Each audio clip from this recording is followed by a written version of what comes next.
Welcome to Truth Africa series, unapologetic and truthful. I am your host, Yemi Melikaya. Meet Joshua Maponga. Maponga is the CEO of the Institute Farmers of Thought. He's a pragmatic African citizen with a global view, think globally and act locally, as he says it. Here is his view on religion in Africa. Watch and pay attention. Every African country that will hear these words of mine, create a country trust, a country trust, South African country trust, a Zimbabwean country trust, Malawian country trust, where the resources of the country can be taxed directly into this country trust. At the end of every year or quarter, let every citizen receive the benefits of being a citizen in those countries. Later on, we can look at how to put all these trusts together and come up with our African bond as of an African trust, where we can benefit from the resources that we're having as a country. So this whole issue of foreign investments is a lie. We need African investments. Are we not ashamed? South Africa, Zambia, Zimbabwe, Mozambique, Swaziland, Botswana, Lesotho, buying oil from Dubai, from Iraq, thousands of kilometers away from here. When Angola is here, 2,000 kilometers from your house, right here.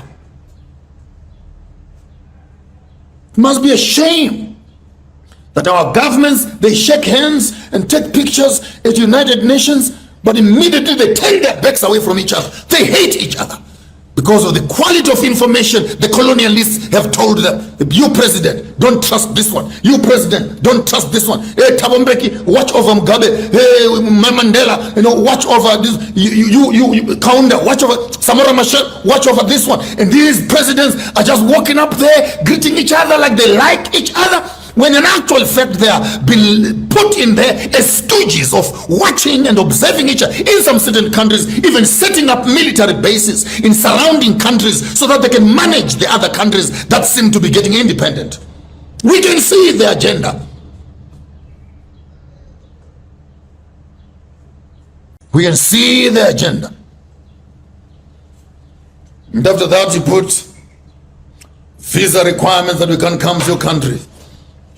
It's understood.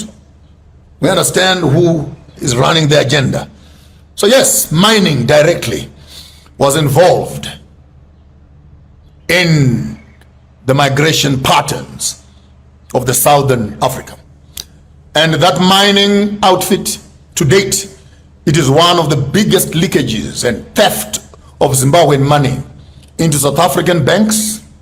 I have it on record, 30% of some of the mining deposits that are on the South African Stock Exchange is actually minerals that are being smuggled, taken, shipped, whatever way out of Zimbabwe into the South African market. And they're being declared on the Johannesburg Stock Exchange. South Africa is one of the highest producers of. For crying out loud, South Africa, you can't even dig gold now. The gold in South Africa is now 15 kilometers. I was there, 15 kilometers under the ground, becoming impractical to mine it. In Zimbabwe, we're just starting on open cast. Where Johannesburg was in the early 1900s on the gold rush, where Kimberley was in the 1800s on the diamond rush, that's where Zimbabwe is right now. If the trajectory goes the way it is going, by the time we are 500 meters to 1 kilometer down, digging our minerals, we would have been able also to build our own cities, just like Sandton and Johannesburg. But progress must be given its own way, its own processes, not running on propaganda. So until we change our investment strategies as countries, right now there is load shedding. Yeah, load shedding. But did you know that Cabora Bassa Dam, if the surrounding countries, Malawi, Zambia, Mozambique, Botswana, Lesotho, Swaziland, can put their money in Cabora Bassa Dam, this quarter, we have enough electricity for the entire region. Congo River has enough water to generate power throughout northwest central Africa. But we would rather be allowing foreign countries to come in, sponsoring wars, destabilizing us. The war in Mozambique is intended so that surrounding countries cannot trust putting their investments in Mozambique and in Malawi because it's politically unstable. But the political instability makes sure that you cannot invest economically.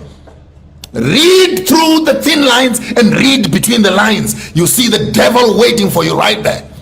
We're looking for solutions. Now the Americans come around, we're going to be giving 8 billion, move over into green energies. Oh, don't get fooled, man. The same Americans are going to be selling you second-hand panels and solar panels to fit in your green energy space. It's a non-starter. You'd rather take your money, Honorable President Ramaphosa, Honorable President Mnangagwa.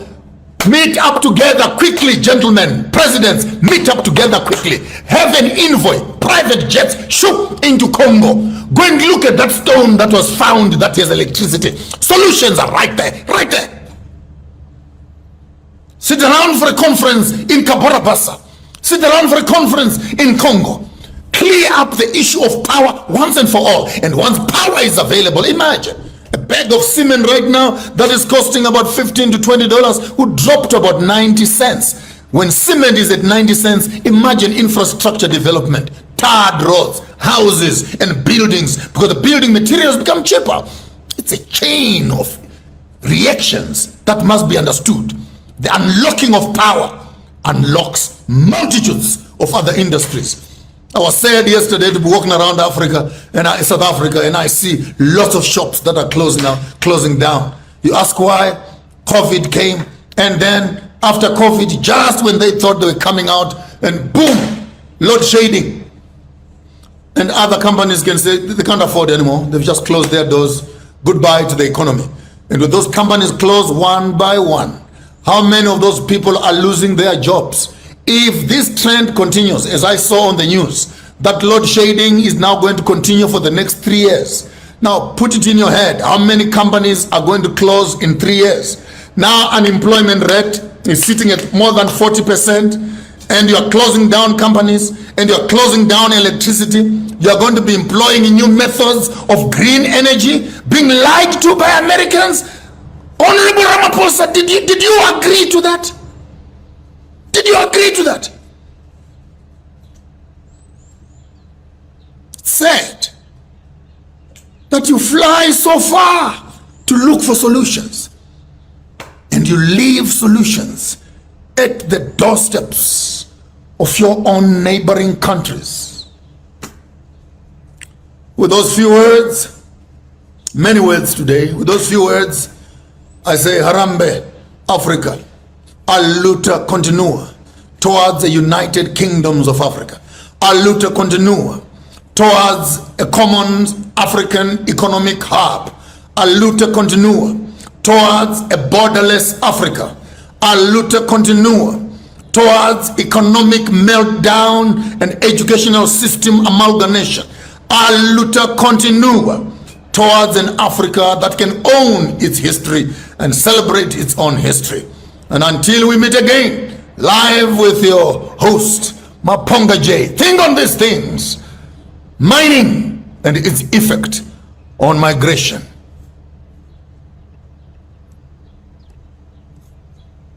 This small little conversation. I won't make it small. Let me have a good conversation with you today and share with you my opinions on quite a number of issues that we have not yet delved in detail, so that we can put context to some of the arguments that we see. And sometimes when you see me writing on my page and I'm rattling over a couple of things during my research and during my times of study, I'll be rubbing on lots of information.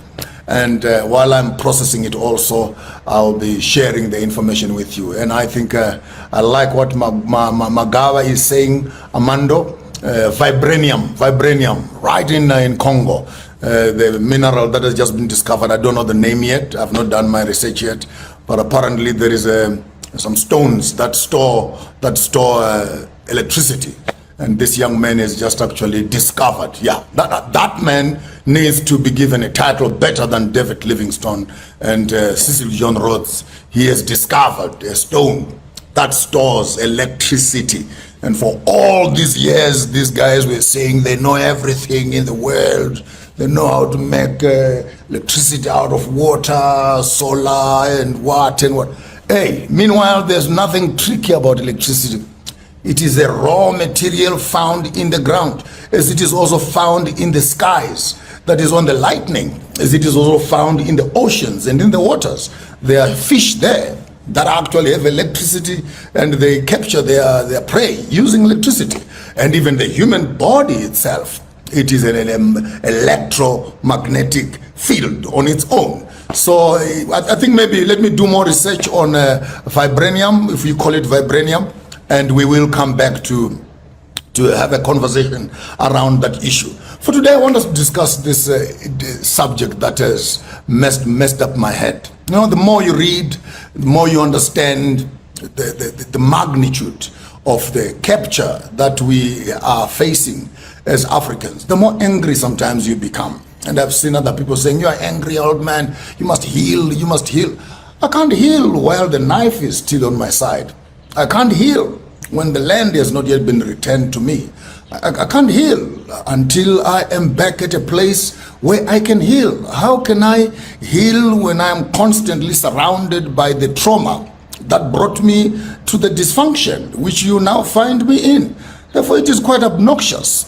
It borders on sedition and almost abuse of the highest order, that you say when you are abused, you know, stay there and heal. You can't heal until everything else that has caused the pain has been sorted out. It's like me looking up at the black American or the Afro-Americans, and then I just look at them and say, heal, heal. Then they say, how do I heal? When I'm in a foreign land, how do I sing the Lord's song when I'm in a foreign land? How do you expect me to just get over it and get on with life? It's not that easy just to get on with life. Because to get on with life, you need the economy that helps you to get on with life. Therefore, this whole concept of condescending on people sometimes, and seemingly you want to sound like you're more intelligent than others, and you run around and just, sorry, it's raining here, drizzling, and you want to sound like you're intelligent and you're psychologically circumcised, and you just blurt out, heal, heal. We don't heal that easy. There's lots of stuff that must be done when healing processes must begin, even in a surgical space. When you've done your operation and you've cut someone, you need to sanitize, close up, and give medication to make sure that the person can heal from the wound and restore even sometimes after healing. There is rehabilitation of the healing process. So for me, it's not as easy as some young man who just blets out of the excitement of neo-colonialism, constipation, and he woke up to me and say, I must heal. It takes time to heal for an individual. It takes time to heal for a family. You're going to walk up to someone who's just lost his father and say, heal. No, heal. How do you just heal when the breadwinner has died? How do you tell a wife just heal? When the husband has died? How do you tell the children heal when their father has died? They need to figure out a way how they can now live without this person who was the center of their home, who was the center of their economy, who was the center of their livelihoods. Therefore, healing is a process. And in my small little study in psychology, I've learned that healing don't just come overnight. It has to do with understanding the extent of the damage caused, the pain that it has caused you, and you evaluate many issues and factors around the Maponga, not the Maponga issue, around the abuse issues. And then from there, you can begin the path that takes you to healing. I want us to look at this migration towards South Africa. Migration of Zimbabweans, of Malawians, Botswana, Lesotho, Mozambicans, Congo into Johannesburg. Why are some people, including myself, why did we migrate? Why are we still migrating? And I want us to look at one angle. I'm not saying this is the only angle. Remember, in multiple spaces of thinking, you can look at one problem from one area, you look at it from another area, and it depends which narrative you want to listen to. So the common narrative that has been there, people are running to South Africa because South Africa is offering the best, and all other governments around the sub-Sahara are failing, so people are running into South Africa, and that's one angle. And whoever is promoting that view has their reasons as to why are people running there, because of the better economy. But if you ask another question prior to that and say, how did South Africa build this economy? How did colonialism move into the sub-Saharan Africa? Then you would understand that the movement of the Van Riebeecks throughout from the coast, the Cecil John roads coming up into Zimbabwe, the mill making up of Rhodesia, Zimbabwe, Zambia, and Malawi, with the headquarters in Johannesburg. How were minerals and resources and labor, how was it channeled from Lilongwe into Lusaka, into Harare, into Johannesburg, ultimately into Britain? And otherwise, you need to understand how the machinery was designed. Who was Cecil John Rhodes? Where did he come from? What was he coming to conquer? Who sponsored him? What was his agenda? And when you understand that agenda, then phase by phase, you can begin to see the colonization of Africa from a political space to an economic space, and the Robert Moffat with the religious space, and Christianity coming in on the other end, and all these missionaries and mercenaries moving together towards the single agenda from the British monarch to go out there and create new territories for the expansion of the British Empire. That's the grand scheme. So the Lord so-and-so, the Lord so-and-so, and the Queen so-and-so in their capacities and as leaders and kings of realms. So you stopped being countries, you stopped being kingdoms, you started becoming realms, colonies. You started becoming smaller little countries, vassal states, which were supposed to be supplying bread, wheat, flowers, game animals, trophies, labor, prostitutes, servants, slaves, and everything that is in your country as it is being aligned into your country. So in that understanding, I want us to speak to only one element today.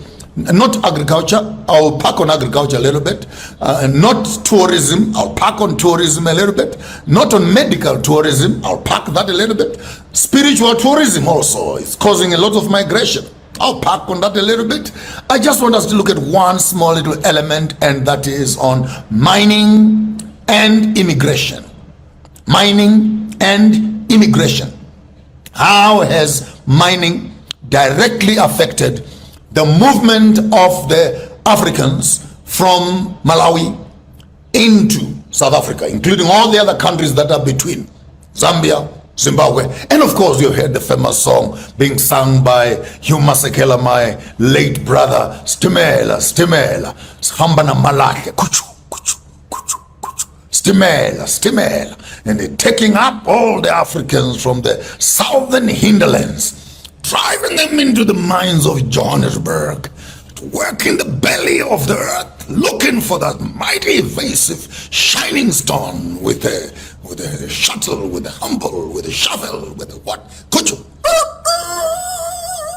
Oh, I remember my brother Yuma Sekela singing that song, an epic song, an epic song. Google it up and listen to that song. An epic song showing how the movements of the Africans was taking place during the colonial times.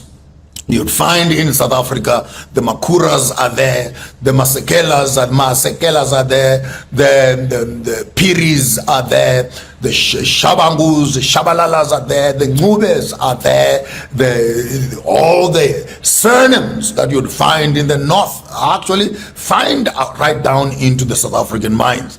And as you also discussing this issue, you also don't want to forget the Indians who are also being imported by the British into South Africa, because the Zulu, the Bangoni nation, refused to work in the sugarcane fields in KwaZulu-Natal. So the British went to their colony up in India, loaded up some Indians also onto the ships and moved them into Durban to come and work on the sugarcane fields in KwaZulu-Natal. So they were shipping in the African workers in the mines, also shipping in the Indians on the agricultural side, shipping in their banks from the western side, shipping in their politicians and legislative masters to come in, and they have a project. They have a project. They have a project, and the project is towards the conquering of Africa in all spheres. So the education people were needed, health systems were needed, and everything.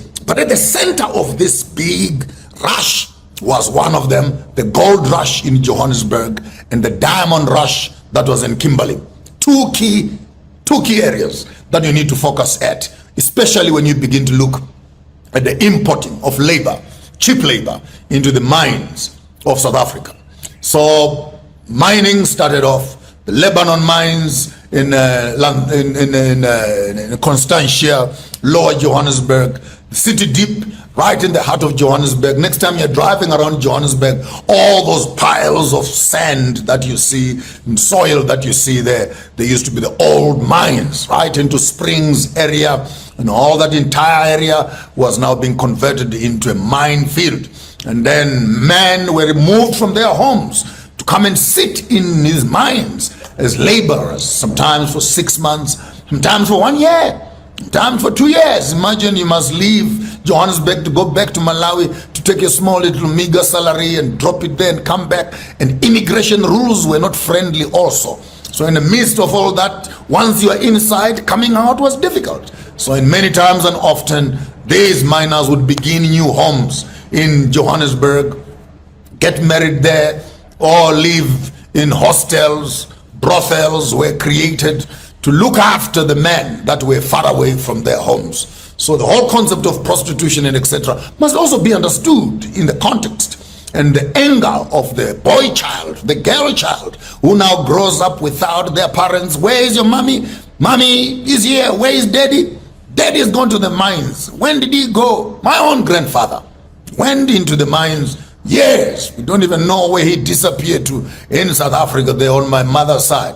And he came back a few years later, disappeared again with a guitar in his hands. Apparently he used to be a musician, played his guitar and walked, and young girls used to follow him up the mountains. The story is long. You don't want to know something. And I picked up to play a guitar when I was a young boy, and I started playing out my guitar. My grandmother on my father's side, Maduwe Manjanjanj, comes home, finds Twin Triangle then during the times of war. My father is trying to show me how to play a guitar, and my grandmother picked up that guitar and smashed it to the ground, looked at my father and says, "Can't you see that the demons of your grandfather from your mother's side are now going to be sitting on your child? Keep them away from this music instrument." Yeah, quite an interesting story. Only to wake up a few years later, and yes, I have some genes, some serious bloodlines of musicians, and so it is what it is. So you have this mining exodus that begins to happen into the mining space. And so the first migration that you want to understand is that many, if not a huge percentage, I've not done a research well to tell you how many in terms of percentages of the people who can call themselves, they are Gautengers. If you look into the bloodlines of the Gautengers, some of them are now calling themselves Mkizes, some of them are Shabalalas, some of them are Swanes, they are Mnisis, some adopted their mother's surname, some adopted their grandmothers, grandfathers, but if you were supposed to do a DNA of Johannesburg, Pretoria, and the surrounding hinterlands, I beg you, it won't be less than 60 to 70% of the people in the greater Gauteng provinces actually have direct bloodlines with the people from the north. Yeah.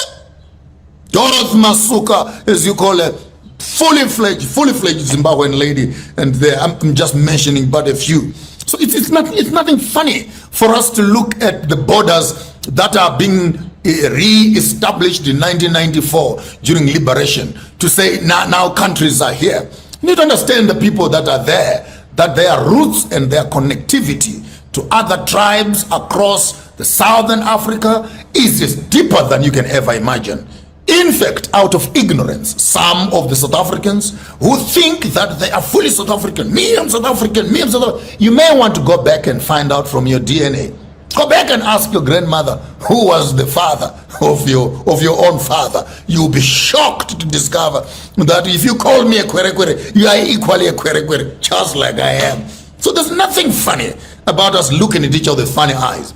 Mining was directly involved. Mining was at the center of one of the first migration of labor into South Africa, which is a reality which the South African government now has to start dealing with, even as they begin to understand that the cultural connection of the African people is older than the democratic system of borders and passports. Now, coming to the modern generation, I don't have much time to look at that historical background. Coming to the modern generation, we have what we call the Great Dyke here in Zimbabwe, stretch of about 550 kilometers across the Fertile Crescent of Zimbabwe, right on top of the country. From parts of Mutare, you'd find yourself into Harare, the lower side of Harare, parts of the upper, right into Gweru, and going right down with a distance of about 1.2 to 2 kilometers, 12 kilometers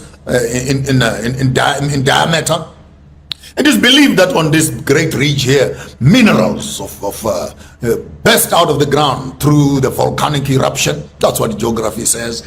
And then all the rare earth minerals, uraniums, palladiums, platinum, titanium, all the yams, chromium, all the deep earth minerals were actually blown out during this volcanic activity that shaped this big Great Dyke. Now, this is the wealth that Zimbabwe is sitting on in terms of the Great Dyke. You also find in the peripherals of that the gold and the tin, the manganese. In the lower sides towards Shavane, you'd find asbestos. On the top side, you find lighter minerals like tin and etc. And this Great Dyke houses volumes and tons of rare earth minerals that the world is looking for. That's why the British Queen called Zimbabwe the jewel of Africa. The jewel of Africa. The whole idea was to mine everywhere else and leave this jewel untouched. And when everything else is finished around the world, they would come back here and exploit it. Now, in the hands of the British government, through the Smith regime, we would understand that many multinational companies, like the Lonrose, like the Grencos, like all the multinational European companies, Standard banks, Barclays banks and Mikkels, all these big lords that were now living here, secured huge pieces of land, not only in the mining area, but also around the Great Dyke. And by them possessing these resources, they would mine on them sometimes, secure some of them in game reserves, but process and dig up the minerals and send them into South Africa. Remembering, of course, that the processing plants of these minerals were in South Africa. So Zimbabwe, Zambia, and Malawi. Malawi was good for tea. Zambia was good for copper. Zimbabwe, it was gold and a couple of these minerals that were found around the Great Dyke. Boom, 1980 comes, independence is here. And when independence comes into space, and then the borders are redefined and re-entrenched, but the industries of processing minerals are still not established in the country of Zimbabwe. The biggest processing plants are in South Africa. And it was for a strategic reason that the population, the white population, the Caucasian population, the Boer population, the Anglo-Saxon population was bigger in South Africa by default. South Africa was the capital city of colonization in the South. That's why you find South Africa was involved in the war in South Africa at home, war in Mozambique, which they are still waging up to now. Lesotho, they striked once or twice. Swaziland, they pushed it across the wall. Wars in Angola, wars in Congo, wars in Namibia, wars in Zambia, because for some reason they had to protect the empire. And if other African countries surrounding South Africa were going to be independent and powerful, it was going to put direct pressure on the South African government and make a collapse of this empire that they had established. Now follow me very. In the world of motivational speaking and personal development, there are individuals whose stories inspire and empower others to achieve greatness. Today, we are shining a spotlight on one such individual, Joshua Maponga. Hailing from Zimbabwe, Joshua Maponga has dedicated his life to help others unlock their full potential and live their best lives. With his infectious energy and powerful insight, Joshua Maponga has captivated audiences around the world, sharing his wisdom on topics such as personal development, leadership, and achieving success. But what sets Joshua Maponga apart is not just his motivational speeches, but his genuine passion for helping others succeed. Whether it is through his coaching programs, books, or online video, Joshua Maponga is committed to making a positive impact on the life of those he encountered. His message is simple yet profound. You have the power to create the life you desire, and it all starts with belief in yourself and take action. As we reflect on Joshua Maponga's teachings, let's remember that each of us has the potential to make a difference in the world and live a life of purpose and fulfillment. And there you have it, guys. Kindly share your opinion in the comment box below, and do not forget to like this video so YouTube can share this video with more people like you. Until next time, cheers and have a good one.